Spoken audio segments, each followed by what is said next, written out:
following is a project of our nonprofit newsroom. Support Midcoast Morning and local community-centered journalism today by signing up to be a monthly sustaining donor at chly.ca/donate. It doesn't take much money to support local news. Hello and welcome to Midcoast Morning. I'm Joe Pugh. Generative AI and elections are in the spotlight in a new report from UBC's Center for the Study of Democratic Institutions. The report identifies that Gen AI-created audio, video, and images have appeared in many election campaigns this year, including in Bangladesh, France, India, Indonesia, Pakistan, the United Kingdom, and the United States. With BC's own provincial election just around the corner, on today's program, we're going to explore generative AI and elections with the report's lead author. I'm Spencer McKay. I'm a postdoctoral research fellow at the Center for the Study of Democratic Institutions at the University of British Columbia. And you are the lead author on a recent report on generative AI and elections. What is the headline you feel? I think that the headline of the report is that the fears of generative AI are probably overblown. I don't think it's an apocalyptic technology as far as democracy is concerned. Democracy certainly is facing lots of problems, and generative AI is one of them. But I don't think it's the final nail in the coffin of electoral democracy or anything like that. Okay, so what are the specific things that generative AI is doing or could be doing in the short term that could be problematic for elections? Yeah, so I think there's three main things that people are worried about when they talk about generative AI and elections. And one of them is the possibility that generative AI might deceive people. So there's been a long-standing concern about disinformation in elections, going back especially to the 2016 presidential U.S. election and Brexit. So this concern about disinformation and deception is still a live issue. And generative AI, with its capacity to create deepfaked video, deepfaked audio, and deepfake images that might portray people doing things that they didn't actually do, seems like a real threat vector for elections in terms of disinformation and deceiving citizens.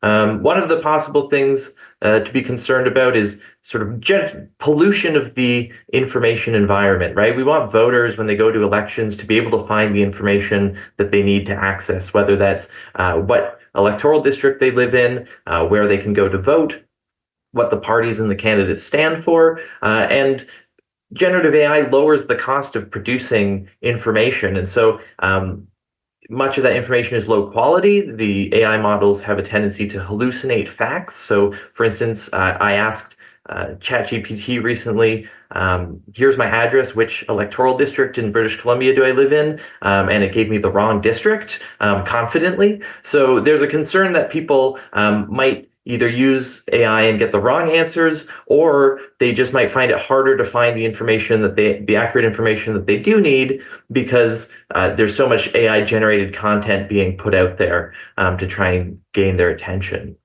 And then the third harm that we are concerned about is harassment. And so talking about those deepfakes I was referring to earlier, one of the sort of key problems here that we see is the use of generative AI to produce sexually explicit, non-consensual deepfakes of politicians or other public officials. And so, we already have a problem with harassment and threats, intimidation, particularly of women candidates in elections. And so this is just sort of a way of supercharging that and raising the cost for people who want to enter public life, right? It's sort of now, if you become a high enough profile politician, this is just another sort of cost of doing the job, is, knowing that someone is probably going to non-consensually generate sexually explicit images of you. And that can understandably turn a lot of people off and deter them from running for office or volunteering or this sort of thing. I got the impression from reading your report that you suggested a lot of the worries we might have about generative AI and elections are more so that it makes it easier to do problematic things that maybe a lot of them people have been trying to do for ages, as opposed to like there is this new threat or this new special thing that it lets people do. Is that an accurate takeaway? Yeah, I think so. I'm old enough to remember when I think there were similar concerns about Photoshop, right? How could you trust anything now that, people can use Adobe to edit images easily, right? But if you go back, there's always been, you know, impersonations, forged images, right? Now, generative AI has maybe lowered the cost of doing this, has made it something easier for people to do. And maybe one of the things that's maybe most insidious is that it sort of invites ordinary citizens to do this, right? So whereas maybe forging an image for during an election might have been something that, shady campaign operatives might have done in the past, right now anyone can kind of type in the prompt and get an image of, Joe Biden or Donald Trump or Kamala Harris doing something that they did not in fact do, right? And so one of the things that I think is a problem with generative AI is that it asks or it enables ordinary citizens to participate in that process of forgery. And so this becomes sort of a form of political participation, but probably not one that we would want to encourage, to be widespread. So what could we do about that? Right. Well, I think one of the things that needs to happen is, like many new technologies, right? We see this sort of cycle. New technology emerges. There is a sort of panic about it, right? Some uncertainty about the capacities and limitations of the new technology. And so I think one thing that would be useful is for people to gain a better understanding of how generative AI works. Right, especially in terms of text, right? It's not thinking; it's essentially predicting what the sort of statistically most likely, next word to follow is, right? So I think some understanding of how AI works might go some way to allaying some people's fears. But I think, like with other technologies, right, there has to be some period of the establishment of social norms around how these technologies work. So I think that would come from, people recognizing that, these are not, the use of these technologies for certain purposes, right? Forging election documents and these sorts of things are things that are inappropriate, right? And so, for instance, here in British Columbia, for this upcoming election, there's a political party code of practice between the parties and facilitated in part by Elections BC. And it's an attempt to set some standards around the use of AI. So parties have committed to not misrepresenting AI products as the result of human work. They're not supposed to impersonate election officials or other candidates. They're not supposed to use AI to produce or publish hateful content. And so I think part of it is sort of becoming accustomed to the new technology. And part of this is going to also be thinking about ways that we can strengthen democracy and not get so hung up on the technological angle of it, right? So things like sexually explicit non-consensual images, whether they're generated by AI or they're generated by Photoshop or some other technology, right? The wrongness of the image is not the result of is not because it was generated by AI, right? The image is wrong because it's being used to, harass and intimidate people who are involved in public life. And so one of the things I think we need to do is focus on the kinds of content that we think are inappropriate, rather than focusing too much on the technologies that are used to produce them, because the technologies are going to continue to change, I think. And so one of the things I think we should do is, and here in BC again, we've seen some recent changes to the Elections Act. So Elections BC can now issue notices to take down material if it includes fake biographical details, if it falsely claims to be from Elections BC, if it falsely claims to be from a candidate, and this sort of thing. Those new rules are not AI specific, right? But they do kind of get at some of the things that AI could be used for that we think is going to be detrimental to having good quality democratic elections. And so, I think sort of general policies that strengthen democracy rather than sort of focusing on, technological solutions is probably going to be, something that we see more governments continue to do into the future. And it comes back to that idea we were talking about a little bit before, but maybe I'll share a line from the report that said that narratives about generative AI's threat to democracy are not just about technology. Those fears are just as much about people willing to use the technology for undemocratic aims, and about the stark vulnerability of our democracies, you wrote. I'm curious about that idea of like, what are the vulnerabilities in our democracies, and like, what are the things, are there things you've identified that we need to be doing to be strengthening our democratic institutions so that people feel like there's something that they need to have trust in the first place? Yeah, absolutely. And I think this is a hard question that people have been grappling with, for the last 10, 15 years, really, is, we've seen plummeting levels of trust in political parties, in government institutions. We've seen sort of these increased concerns about disinformation and foreign interference, right? There are concerns about economic inequality. And so all of this is, the rise of the populist right and things like this. And so, yeah, democracy definitely seems to be kind of in a precarious situation. And we see this fragility, particularly with the January 6th insurrection, say, in the United States a few years ago, similar insurrection in Brazil. And so certainly democracies seem to be under quite a lot of pressure around the world. The solutions to this are multifaceted, and I probably don't have the answers for how to address all of those problems, right? But generative AI, from our perspective, is sort of one more thing on that pile. I think it probably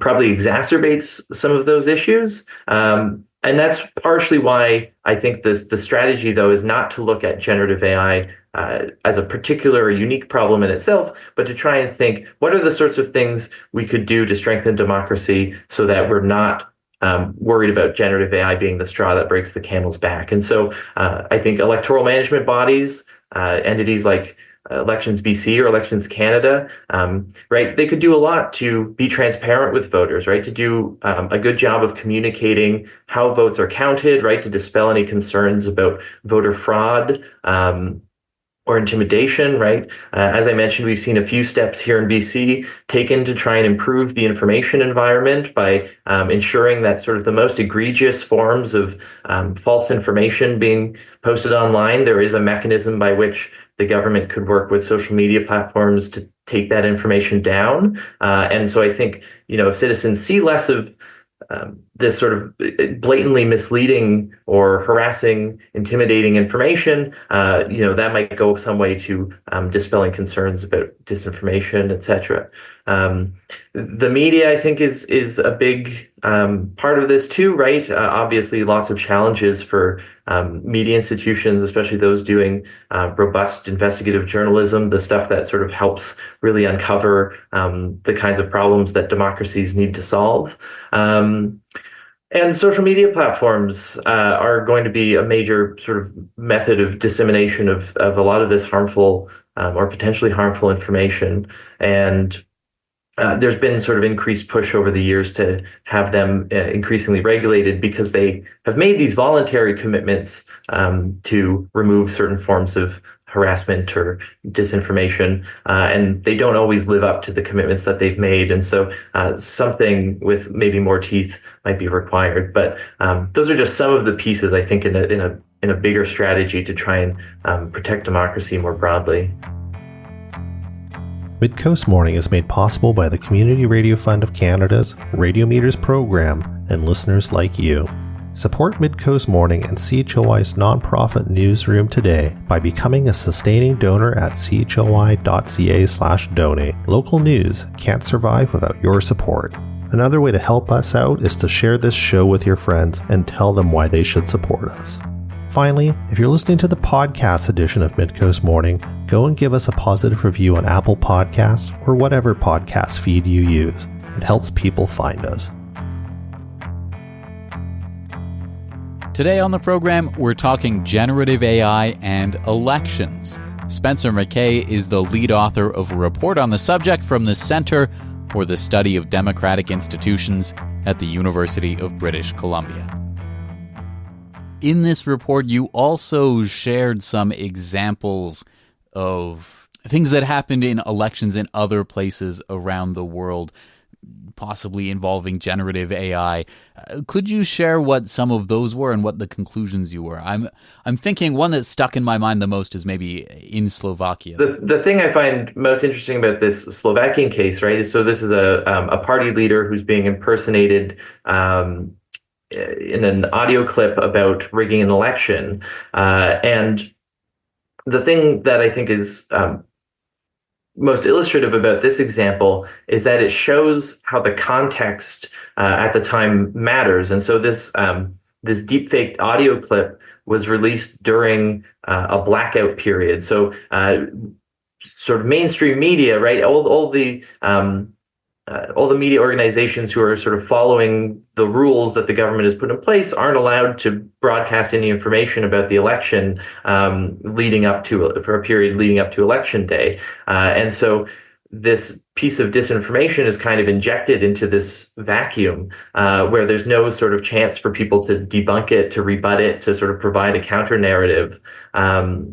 And so I think that that's something worth noting. I think the other thing that's worth noting is that this was an audio deepfake, and we've seen audio deepfakes in other instances as well, including of President Joe Biden.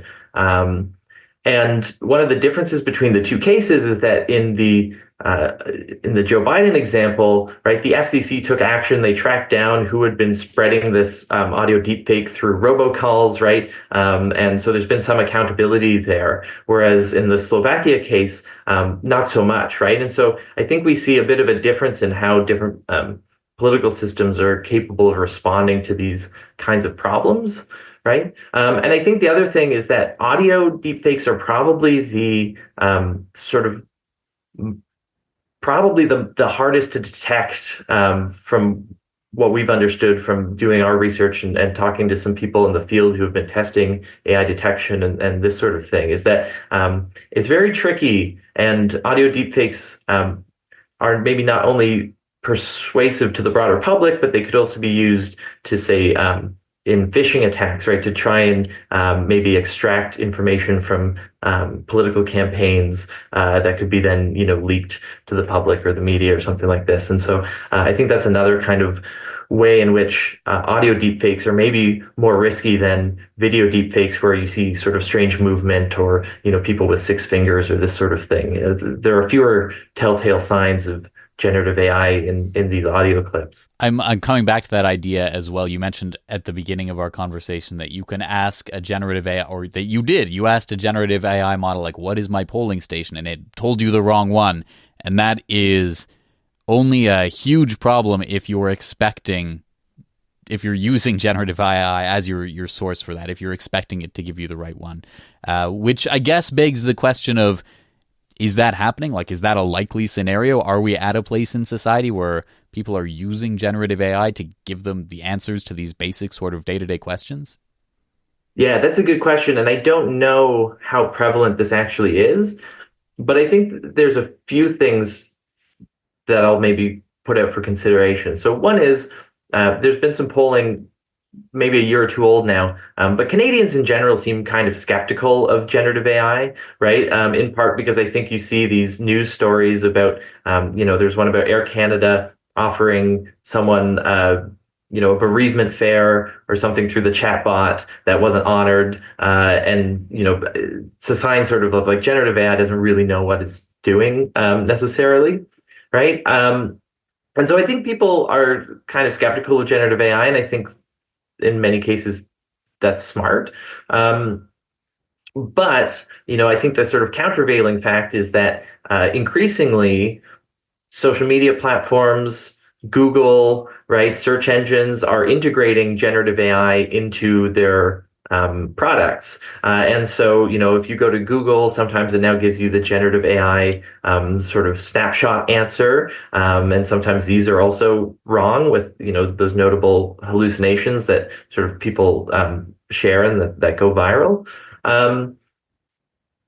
And so I think, people might not necessarily be going to ChatGPT to get this information, but they might be turning to something that they think is a search engine or similar that is increasingly using AI in some way to come up with answers. And so one of the things that I think that people really should do, especially on questions of things like what's my electoral district, where's my polling station, what is election day, right, is to go to the authoritative source, right, is to go to the Elections BC website, the Elections Canada website, or similar, whatever the respective one is for wherever you're listening, because that's where you're going to get the sort of information from the authoritative source. And I think people should, prioritize that whenever possible, because otherwise, you risk getting information that's inaccurate. And the AI models in many cases are supposed to have guardrails that will lead the chatbot to say, well, I can't give you that information. You should go to Elections BC. So there has been some work to try and do that, but it's imperfect, and depending on the specific question you ask, right, it might not trigger that kind of messaging. And so, I think people generally should get their election information from, Elections BC, from the parties themselves whenever possible, because that's where you'll get, the up-to-date authoritative stuff. So to maybe sum it all up, you feel that generative AI, yes, it does some things that could be problematic for our elections. It's maybe not like the one overarching threat or anything like that. The things that it could do are make it easier to deceive people through things like deepfakes, particularly audio deepfakes might be one that's a little harder to suss out whether or not it's obviously fake or not. It could also just make it easier to kind of like spew information out there that makes people have to spend time sifting through it, and that it could also just make it easier to harass people, basically, and that people seem to be aware of this in our systems. There are questions about do we know if these countermeasures will work? Do they have teeth? Are they too voluntary?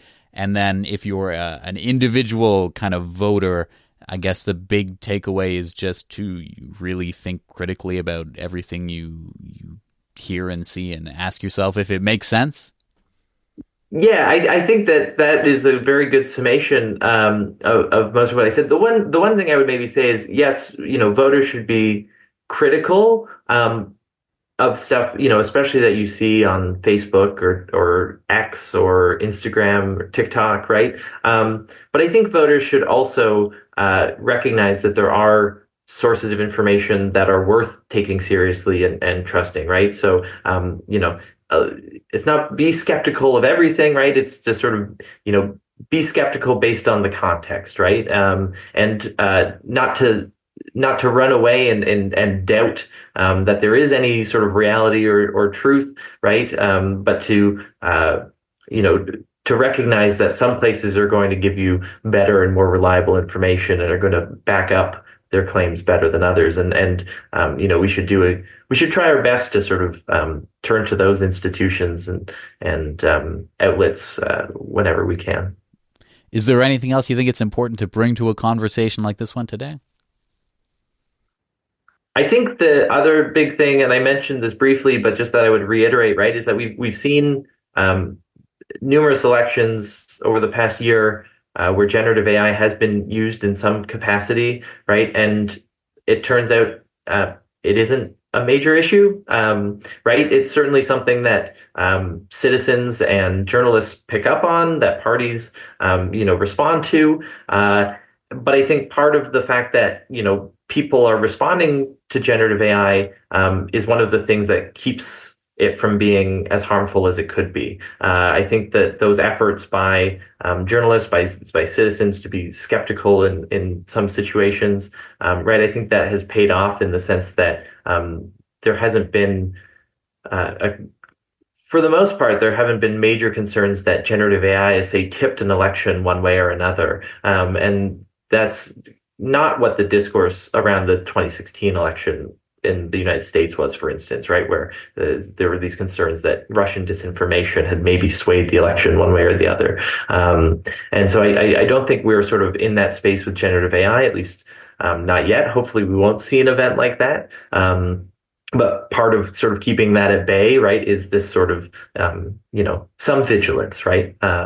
So some awareness that these problems are out there and that, but also the recognition that there are things we can do to try and counterbalance them. So the message isn't don't worry about it. The message is because we're worried about it, maybe an appropriate amount, we don't need to panic about it. Yes. Yeah. I mean, I think that's true of, many things, right? Preparation is a very good antidote to crisis, I think. So, yeah. Well, Spencer, thank you so much for taking the time to speak about it with me. Thank you for having me. It's been a pleasure. Spencer McKay is a postdoctoral research fellow at the Center for the Study of Democratic Institutions at the University of British Columbia. You can find a link to the full report we were talking about in the show notes for this episode. That's on our website at chly.ca/Midcoast Morning. That's our show for the day. Thank you for joining me. I'm Joe Pugh, host and producer of Midcoast Morning. Jesse Woodward is our executive producer, and Arby Frew is our technical advisor. You can sign up for CHLY's newsletter at chly.ca/subscribe for updates from our nonprofit newsroom and more. Our theme song is First One by local Nanaimo band Waste Management. If you have a story you'd like us to cover, email us at news@chly.ca. That's all for now. I'll talk to you on another Midcoast Morning. Midcoast Morning would not be possible without the funding of the Community Radio Fund of Canada's Radio Meters program and listeners like you. Midcoast Morning is a project of CHLY's nonprofit newsroom. Support nonprofit journalism in Nanaimo and on the Salish Sea today by becoming a monthly sustaining donor at $5 or more per month. Support the program at chly.ca/donate. If you're already a supporter, record a voice memo telling others where you're listening from and why they too should support our work. After you're done, you can email it to us. Also, share the podcast with your friends. While Meta is blocking Canadian users from sharing news content on their Facebook feeds, you can still share our podcast directly with your friends via Facebook or Instagram Messenger. Finally, this program acknowledges and gives thanks to the Snuneymuxw First Nation as we broadcast and podcast from their traditional territory. Thanks for listening.